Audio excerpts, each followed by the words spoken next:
हो गया, भगवान भोजन से निवृत्ति हो गए। अब भगवान सभी को बुलाया। 16,100 रानियों की जमावड़ा लग गया, 8 पट रानियों की। अरे मित्र सबको आशीर्वाद दो। आप बेचारे ब्राह्मण देव आशीर्वाद देने लगे। क्रम क्रम से आना शुरू हुआ तो कान में लग के पूछे कि बताओ मित्र अभी कितनी आशीर्वाद देना है। तो भगवान ने कहते हैं कि अभी कितना आशीर्वाद दिए हो। अभी तो 4 को दिए, अभी तो आप 16,108 में भी 4 को आशीर्वाद दिए, अभी 104 बाकी। अरे लल्ला, एक युग बीत जाएगा, आशीर्वाद देते देते एक युग बीत जाएगा। तो भगवान ने कहते आशीर्वाद तो सबको देना पड़ेगा। सुखदेव जी कहते परीक्षित, सुदामा जी सबको आशीर्वाद दे दिया। अखंड सौभाग्यवती भव, सबको आशीर्वाद दे दिया। और विप्र ब्राह्मण सुदामा आशीर्वाद दे के जब अपने भगवान के शयन कक्ष में गए और अभी तक चावल नहीं दिए सुदामा जी, भगवान का निगाह है चावल की तरह। भगवान ने कहा कि बताइए कि मेरे लिए भाभी ने क्या भेजा है, विवाह कर लिए हो? सुदामा जी धीरे कहते हाँ विवाह कर लिए। भाभी भी आगे क्योंकि सोचिए कि यह प्रश्न पैदा होता है कि ऐसे द्वारिकाधीश अपने ब्राह्मण पत्नी को भाभी शब्द से उपयोग किया है। अभी ब्राह्मण गुरुकुलात भवंता लब्ध दक्षिणात समावृत्तेर धर्मज्ञा भार्योडादुवा। विवाह की गुरुकुल वापस आने के बाद विवाह की भी चर्चाएं हुई। तो दामा जी ने बताया कि मैं भी विवाह कर लिया, बाल बच्चे भी मेरे पास भी पर्याप्त हो गए हैं। इस तरह से जब सुदामा जी के विवाह बच्चों को भी तो कहते कि लल्ला निमंत्रण कार्ड नहीं दिए। भगवान ने बताया कि भाई जल्दी में विवाह हो गया, उस समय साधन सुविधा नहीं था तो अब निमंत्रण कार्ड संभव भी नहीं था। यही करते करते भगवान ने देखा कि ये सुदामा मेरा वही मित्र है। क्योंकि समय कम, सुदामा के चरित्र में लेके चले गए तो फिर कथा आगे नहीं बढ़ी। आप सभी लोग परिचित भी हैं। सुदामा जी के कितने भी बात कोई परिवर्तन नहीं आया। दूसरी बात, सुदामा जी याचक नहीं बने हैं तो भगवान नारायण के पास भी जाकर के सुदामा जी प्रत्यक्ष याचक नहीं बने हैं। जबकि भगवान ने चावल की पोटली जबरदस्ती छीन लिया, चावल की पोटली छीन करके एक मुट्ठी चावल निकाल करके भगवान ने चावल को खा भी लिया। लक्ष्मी महारानी रुक्मिणी ने रोक दिया, जानती है कि भगवान ने एक लोक को दे दिए। आए भी दूसरा चावल की पोटली लिए तो दूसरा लोग भी तो कहते नहीं कि प्रसाद देना होगा। सुदामा जी बेचारे बड़े संकुचित हुए। बताइए इतना बड़ा द्वारिकाधीश।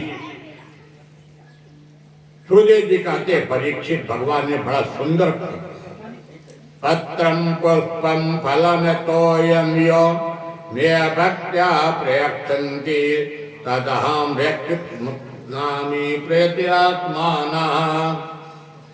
प्रभु ने कहते कि मेरे लिए न तो बहुमूल्य रत्न की जरूरत है, न नाना प्रकार के बहुमूल्य भोजन की जरूरत है। श्रद्धा, भक्ति, समर्पण और विश्वास 4 सूत्र हैं भागवत के। तो प्रभु को समर्पण के प्रति एक प्रेम से पुष्प भी आप दे दीजिए, प्रभु के लिए पर्याप्त मात्रा में है। सुदामा जी रात्रि तो बीत गई, बड़े बढ़िया सुंदर महल में बीत गया। सुदामा जी सवेरे सुदामापुरी के लिए प्रस्थान कर दिया। भगवान बाहर भी छोड़ने नहीं आए, महल में ही भगवान ने सुदामा जी को विदा कर दिया। ना तो सुदामा जी याचक बने और ना भगवान सुदामा जी को एक फूल भी दिया। यहाँ तो पत्रम पुष्पम फलम कहा दिए, पर वहां दिए हुए कुछ नहीं। क्यों? बहुत विद्वान ये भी कहते हैं कि चाहे मित्र छोटा हो या बड़ा हो, पर मित्र के सामने याचक नहीं बनता, और वो भी द्वारिकाधीश जो अंतर्यामी है। और भगवान एक मुट्ठी चावल का बदला दिए हैं। भगवान जानते कि मेरा मित्र याचक नहीं है, ये तपस्वी है। तो भगवान ने सुदामा जी को न देकर के ब्राह्मणी की इच्छा थी, आज भगवान ने ब्राह्मणी की इच्छा को पूर्ण किया, बच्चों की इच्छा को पूर्ण किया। और भगवान ने विश्वकर्मा को आदेश दिया कि सारे सुदामापुरी का कायाकल्प कर दो, सारे सुदामापुरी का कायाकल्प कर देते। अब इधर सुदामा जी जब नगर से बाहर निकल गए, सुदामापुरी की प्रस्थान किया। अब ब्राह्मण की माथा टनक गया भैया। हम सुदामा जी अपने मन में तर्क वितर्क शुरू किए। हम दरिद्र पापियान, अपने ने सुदामा जी का रे, हम दरिद्र पापियान पितृ निकेतना ब्रह्म बंधुरितिमा हम बाहुभ्याम पौरीरंबिता। सुदामा जी फिर बदल गए। अरे अरे, मैं अपने कन्हैया के लिए लांछन लगा रहा हूं। अरे इतना बहुत बड़ा कि दरिद्री आदमी, गरीब ब्राह्मण जो आज सुंदर से निकेतन के महल में बैठकर मैंने दर्शन किया, मेरे से बढ़कर के इतना बड़ा परम सौभाग्यवान कौन होगा जो आज द्वारिकाधीश का दर्शन किया। यही करते करते सुदामा जी भगवान अपने मन में विचार किया कि यदि मित्र को हमारे आने में 3 महीना लगा, यदि सुदामा जी को जानने में 3 महीना लग जाएगा, तब तक सुदामापुरी परिवर्तन नहीं देख पाएगा। उसके मन में विश्वास समाप्त हो जाएगा, प्रभु के प्रति समर्पण की भाव समाप्त हो जाएगी। तो भगवान ने ऐसी योग माया किया कि सुदामा जी बड़े सवेरे 4 बजे मुहूर्त में सुदामापुरी पहुंच गए। आप सुदामा जी अपने महल में गए। रात भर में तो भगवान ने कायाकल्प कर दिया। सुदामा जी अपनी झोपड़ी ढूंढ रहे हैं, पर सुदामा जी की झोपड़ी तो वहां है नहीं। सुदामा मंदिर देख डरे, यहाँ तो हति मेरी छोटी सी झोपड़िया। पर अब कंचन महल खड़े। रात भर में सुदामापुरी बदल गए। नौकर चाकर, दास दासियां, ब्राह्मणी भी एक रात में बढ़िया स्वास्थ्य ठीक हो गया। बच्चों के भी बढ़िया परिधान भी बदल गया। ऐसे द्वारिकाधीश की कृपा हो गई। जब क्या पूछना ब्राह्मणी की, पर इधर सुदामा जी वही तो वही आए। सुदामा जी जैसे गए थे वैसे सुदामा जी भी आए। सुदामा के मन में कोई भी परिवर्तन नहीं आया। इतने बड़े भगवान ब्रह्म लोग जाने के बाद भी ऐसे निष्ठावान भक्ति होनी चाहिए। भक्त वही सर्वश्रेष्ठ भक्त होता है जिनके मन में किसी प्रकार से कोई कामना।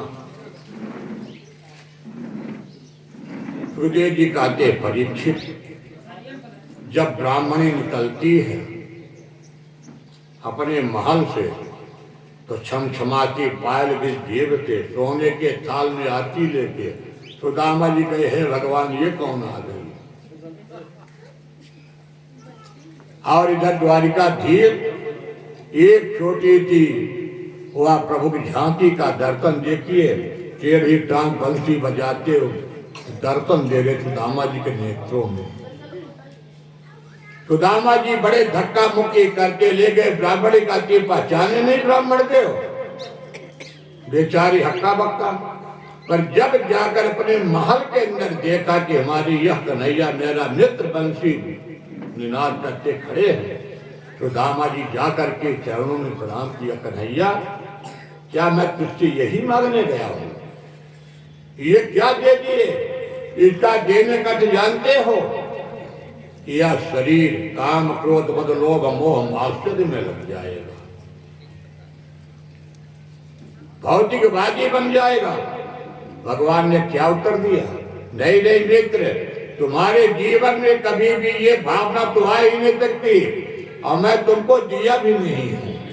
मैं तो दिया हूं अपने बच्चों को, मैंने अपने दिया हूं भाभी को, और ये बच्चे भाभी के मन में तपत्ति देख करके कोई परिवर्तन नहीं आएगा। एक रहते सुदामा जी के जो भी शेष जीवन बचता है, तो सुदामा जी अपने गार्हस्थ्य जीवन में पुनः प्रवेश किया, और सुदामा जी अपने गार्हस्थ्य जीवन में प्रवेश करके एक सुदामा जी के आदर्श जीवन इस समाज को चरित्रवान बनाता। बोलो वृंदावन बिहारी लाल की जय। अब भगवान को पूरा 100 वर्ष हो गया। आज ब्रजमंडल को छोड़े हुए भगवान को 100 वर्ष हो गया। एक कुरुक्षेत्र आया, और कुरुक्षेत्र में भगवान सूर्य ग्रहण लगा था। सूर्य ग्रहण के समय आज मथुरा मंडल, वृंदावन, सभी ज्ञानी जन, संत जन, महात्मा, अमलात्मा, ये सभी एकत्रित होते हैं। माता कुंती भी आती है, आज सभी लोग आते हैं। ब्रजमंडल में जितने भी हैं सभी ब्रजमंडल में तभी आते हैं।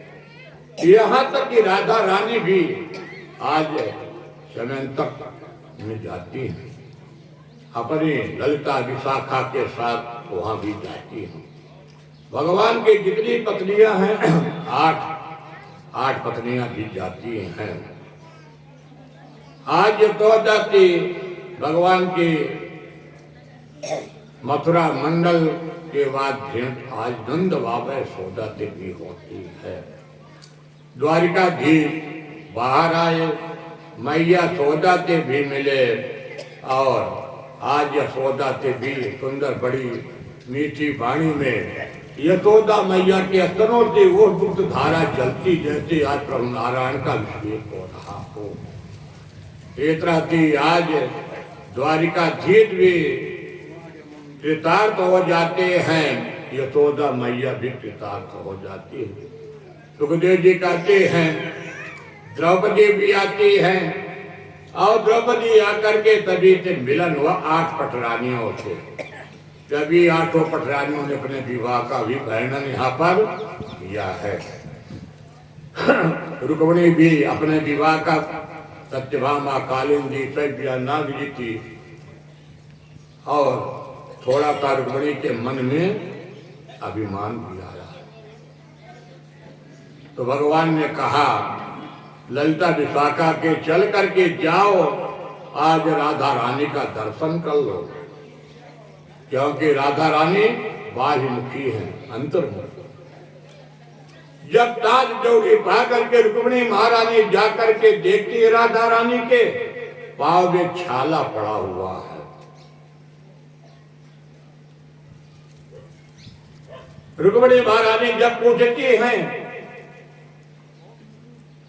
तो ललिता विशाखा बताती आपने भगवान को गर्म दूध दिया। ये प्रभु की उस गर्म दूध का ही आज राधा रानी के चरणों में छाला आया है। वहीं से जाकर के रुक्मिणी का अभिमान समाप्त हो गया।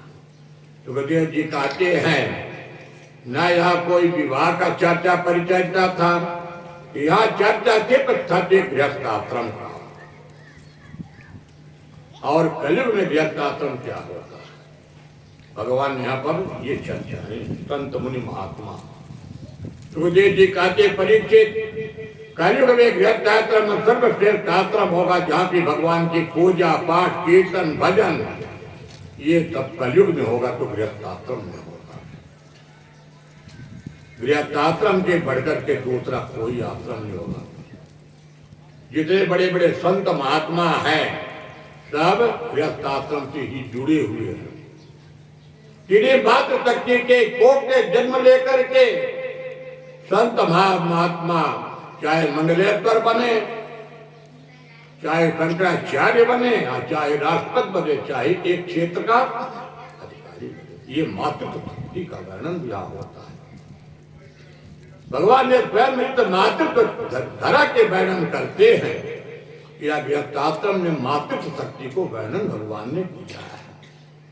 रुक्मिणी महारानी ने कहा कि प्रभु अब मैंने सब कुछ जान गया। आज इस गृहस्थाश्रम को देखकर रुक्मिणी महारानी यहीं पर राधा कृष्णाभ्याम राधा कृष्ण रुक्मिणी स्वरूपिणा सुखदेव जी कहते हैं, इसी तरह से भगवान ने गोपियों के संग प्रेम की ध्वजा फहराई है, क्योंकि गोपी क्या है? साक्षात प्रेम का प्रतीक है। अब प्रेम की मूर्ति कौन है? गोपी। गोपी क्या है? किशोरी। किशोरी क्या है? राधा जी। और राधा जी क्या है? प्रेम का सागर। यही तो भागवत भगवान का राधा था।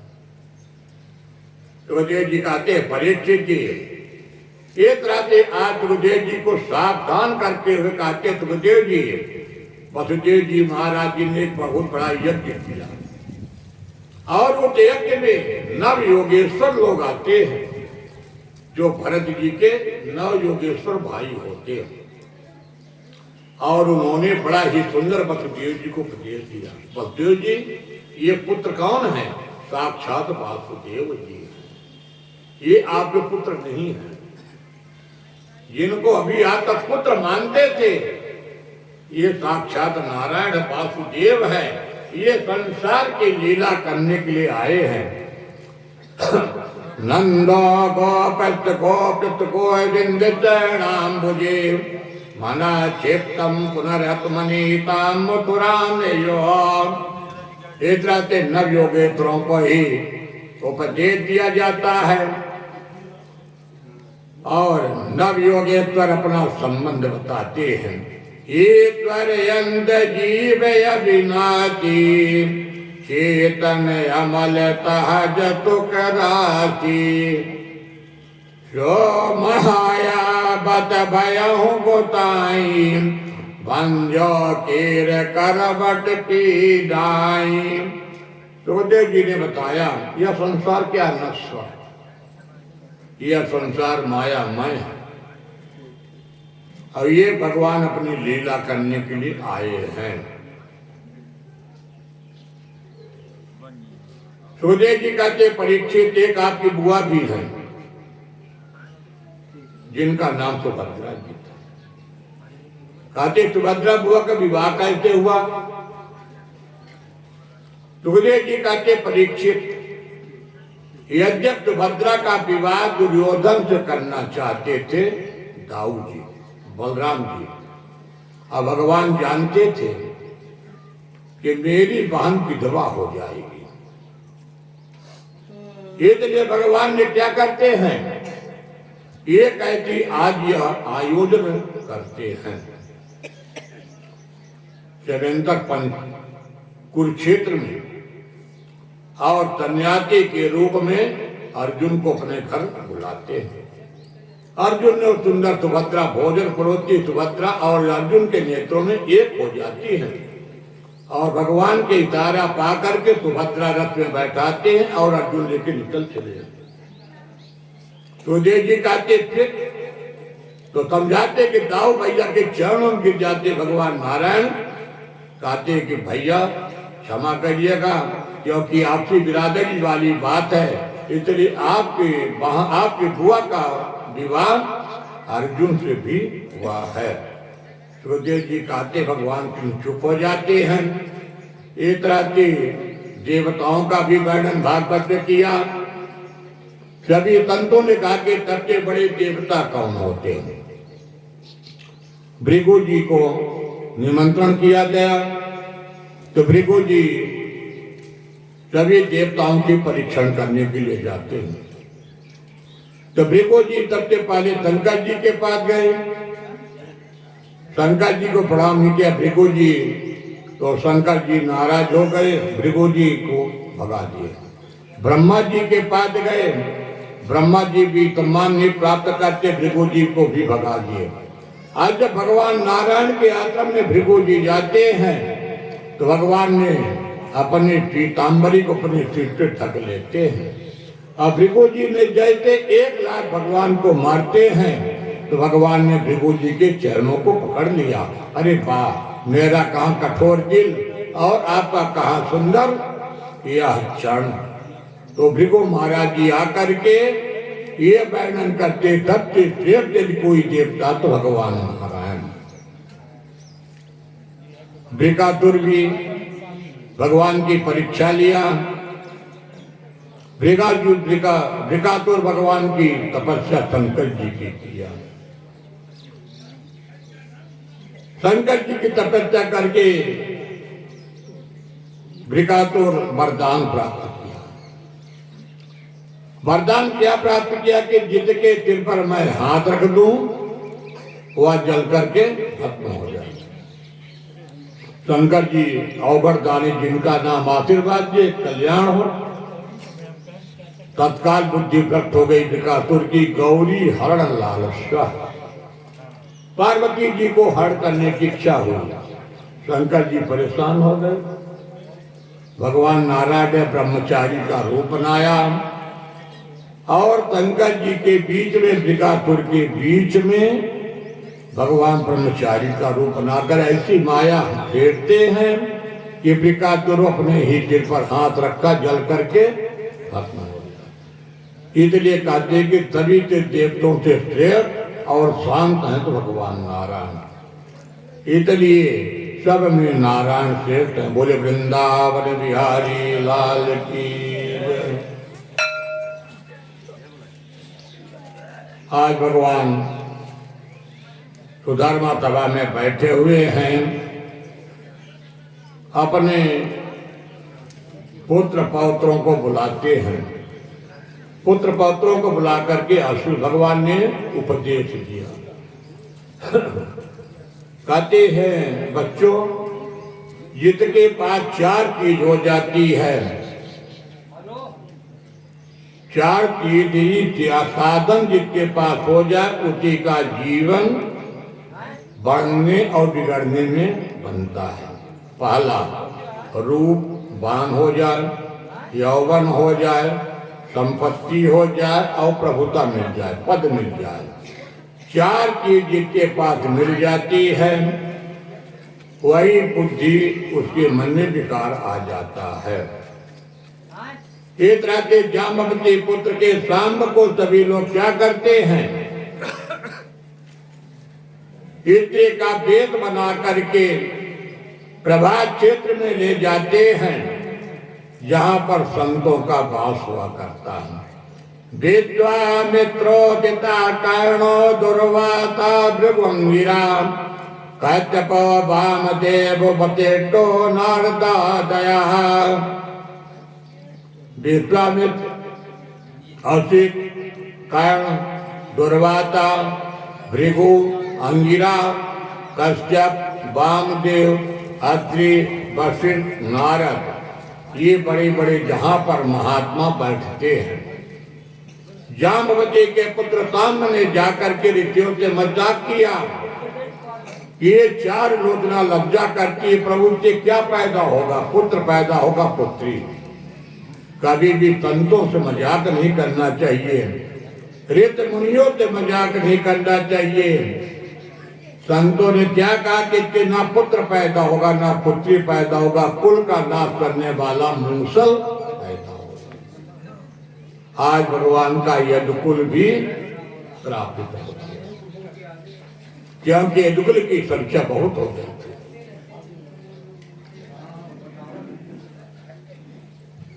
आज भगवान का यदुकुल भी स्थापित हो गया और यही को चोट बना करके समुद्र में बहा देते हैं। ऐरक नामक घास हो जाता है। भगवान को पता चल गया कि मेरा कुल भी प्राप्त हो गया।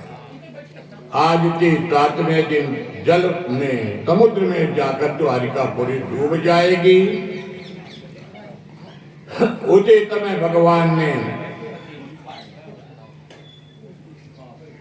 सभी को सुंदर उपदेश दिया और तभी उपदेश दे करके भगवान बलदेव महाराज जी को वर्णन करते हैं। दुर्लभ मानतो देहो देहीनां क्षणभंगुरम् तत्रापि दुर्लभम मन्ये वैकुंठ प्रिय दर्शनम। भगवान ने उपदेश दिया कि यह मानव शरीर बड़े भाग्य से मिलता है। 84 लाख योनियां घूमने के बाद मानव शरीर प्राप्त हुआ। और जब यहाँ मानव शरीर यदि भागवत भगवान की कथा नहीं सुना, तीर्थों का दर्शन नहीं किया, तो यह शरीर कहलाने का अधिकारी नहीं है। क्योंकि भागवत भी आप पहले भी सुन चुके हैं कि देवता लोग अमृत ग्रस लेकर के आए थे भगवान के कथा सुनने के लिए। महामुनि सुखदेव जी से अमृत की तलब दे रहे थे, उसके बदले में भागवत सुनने की इच्छा प्रकट किए थे। तो महामुनि सुखदेव जी ने मना कर दिया कि तुम्हारा यह जो अमृत कलाता है यह स्थायी नहीं है, और यह भागवत भगवान मेरे जन्म जन्मांतर कल्पांतर ये सदा सदा रहने वाले हैं। इसलिए मानव शरीर में यदि कुछ है तो आप बड़ा ही दुर्लभ है। शरीर मिलकर जो भगवान सदगति नहीं किया, मानव शरीर का अधिकारी नहीं है। इसलिए आत्मा के कल्याण करने के लिए उपदेश दिया।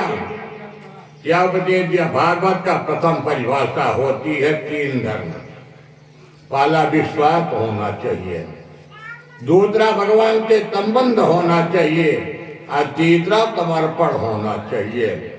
यानी प्रभु के प्रति अपने विश्वास करके समर्पण की भाव करो, वही तो परमात्मा का संबंध जुड़ जाएगा। यानी विश्वासो फलदायक। जीवन में यदि कुछ करना है तो सब कुछ प्रभु को समर्पित करके और करना चाहिए।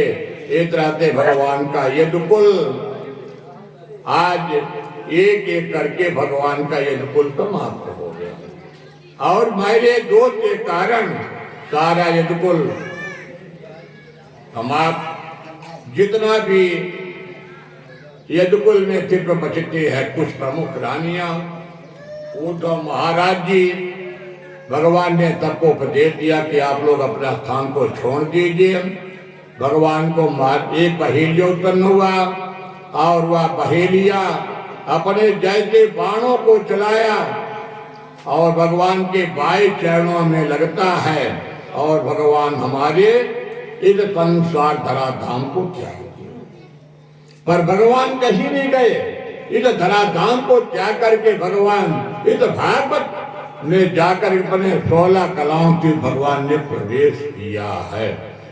बोलिए द्वारिका नाथ भगवान की जय। अब आइए अंतिम में हमारे भागवत के 12 स्कंद में कुछ कथाएं हैं। आज महाराज परीक्षित जी को सचेत किया। परीक्षित जी 7 दिन हो गए। अब आपके मन में कोई संदेह है? बताइए। परीक्षित जी कहते, प्रभु मुझे एक लाइन में कलयुग की कथा सुना दीजिए। 4 युग होते हैं, तो कलयुग की कथा एक लाइन में सुना दीजिए। तो सुखदेव जी एक लाइन में कलयुग की कथा सुना दिए हैं। कलयुग में अनेक दोष हैं, पर कलयुग में एक बड़ा सुंदर गुण भी है। कलयुग केवल नाम आधारा, तुम्हारी तुम्हारी नर उतर ही पारा। एक लाइन में कलयुग की कथा हो गई। आप बताइए। कहते कि कलयुग में परीक्षित जी जो अच्छा कीर्तन करेगा उसी तो कलयुग में मुक्ति मिल गई। महाराज परीक्षित जी को कलयुग की कथा एक लाइन में सुना दी। 4 प्रकार के प्रलय का वर्णन हुआ और आज हजारों संत परीक्षित जी सुखदेव जी के सामने हैं। सुखदेव जी चाहते तो परीक्षित जी को एक काल से मृत्यु रोक सकते थे, पर मृत्यु को रोकना कोई दवाई नहीं है। मृत्यु तो इस संसार में होना, दवाई अतली है जो भगवान के साक्षात्कार करा दे। सुखदेव जी कहते राजन परीक्षित सावधान, आप क्या कथा सुनना चाहते हो?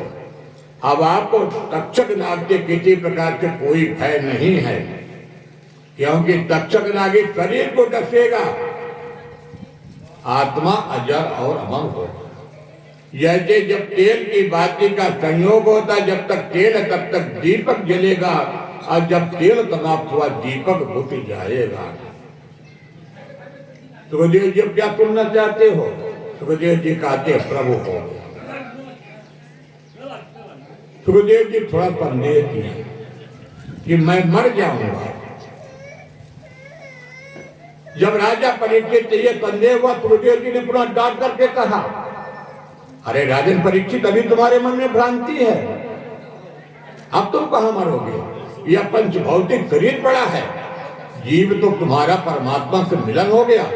ये तो तक्षक नाग एक खेल है, ये संसार क्या है? खेल। इसके सूत्रधार कौन है? उनके पुत्र श्रृंगी ऋषि।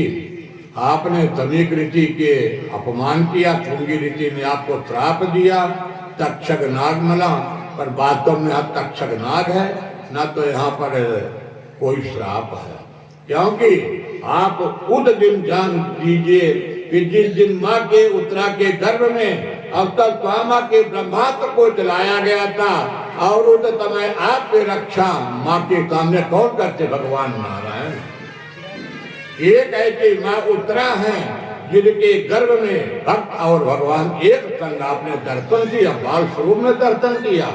आज खुद भगवान के दर्शन करके आपने कथा को श्रवण कर लिया। अब बताइए राजा परीक्षित कहते प्रभु है।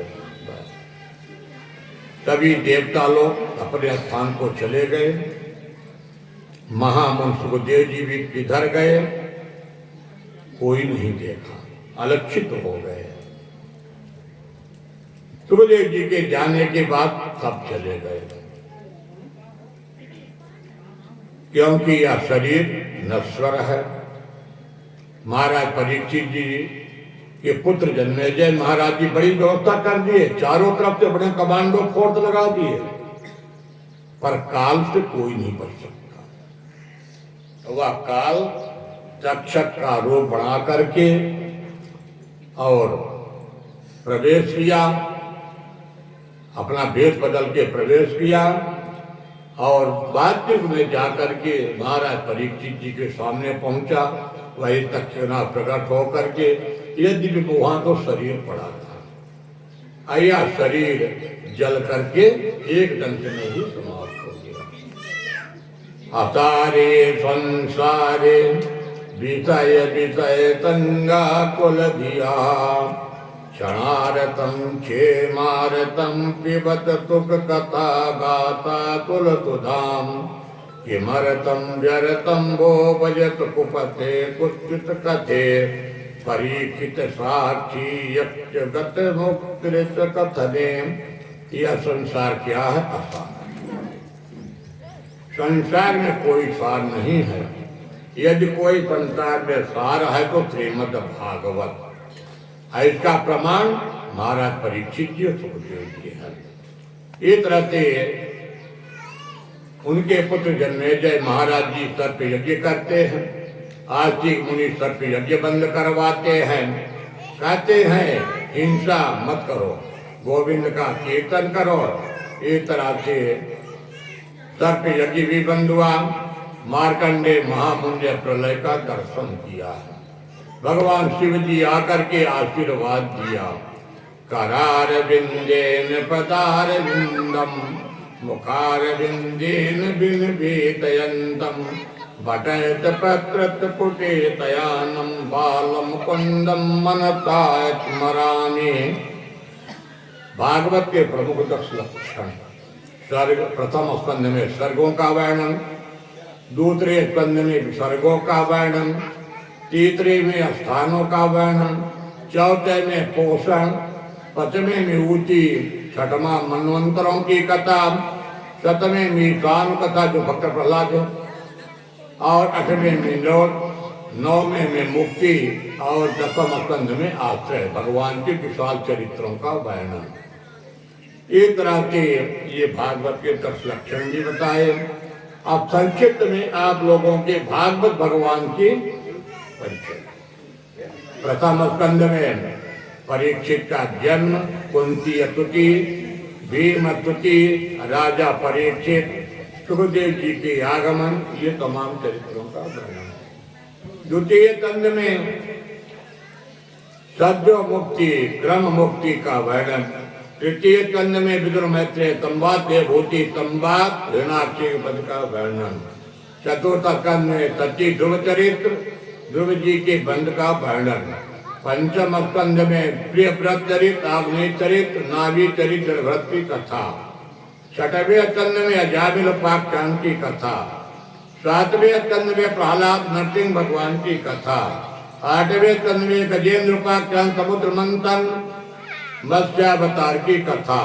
9वें स्कंद में सूर्यवंश, राम कथा, चंद्रवंश, ये और 10वें स्कंद में भगवान के कृष्ण के विस्तार का वर्णन, जन्म से लेकर के लीलाओं का वर्णन, गोकुल लीला, वृंदावन लीला, गोवर्धन लीला, गृहस्थाश्रम का वर्णन, ये सभी भगवान के 10वें स्कंद में वर्णन है। ये 11वें स्कंद में नव योगेश्वरों का संवाद और 12वें स्कंद में अनेक दोष के बाद चतुर्थ में एक गुण है। अंत में सूत की कथा को पूर्ण किया है, क्योंकि भागवत के 6वें अध्याय में परीक्षित का मोक्ष हो गया, कुछ कथा रह गई। सूत जी कहते हैं निमग्नानां यथा गंगा देवानामच्युतो यथा वैष्णवानां यथा तंबो पुराणमेदं कथा। जैसे नदियों में गंगा जी श्रेष्ठ हैं, देवताओं में अच्युत भगवान श्रेष्ठ हैं, वैष्णवों में शंकर जी श्रेष्ठ हैं, वैसे पुराणों में श्रीमद् भागवत सर्वोत्तम। क्षेत्राणां चैव सर्वेषां यथा काचिनुत्तमा तथा पुराणव्रतानां श्रीमद्भागवत द्विजा। जैसे तीर्थों में काशी श्रेष्ठ है, वैसे पुराणों में श्रीमद्भागवत श्रेष्ठ है। वैष्णवों का परम धन है तो श्रीमद्भागवत पुराण। और अंत में इस भागवत में भक्ति, ज्ञान और वैराग्य की कथा का वर्णन है। त्रिवेणी बहती है, जैसे प्रयागराज में त्रिवेणी बहती है, वैसे ही श्रीमद्भागवत में 3 वेणी बहती हैं, और तीनों वेणी में बहने पर गोविंद से मिलन हो जाता है। और अंत में नाम संकीर्तनम यत्य सर्व पाप प्रणातनम प्रणामो दुख नमस्तम नमामि हरिः प्रथमम्। नाम संकीर्तनम यत्य सर्व पाप प्रणातनम प्रणामो दुख नमस्तम नमामि हरिः प्रथमम्। बोलिए बाल कृष्ण लाल की जय, भागवत भगवान की जय।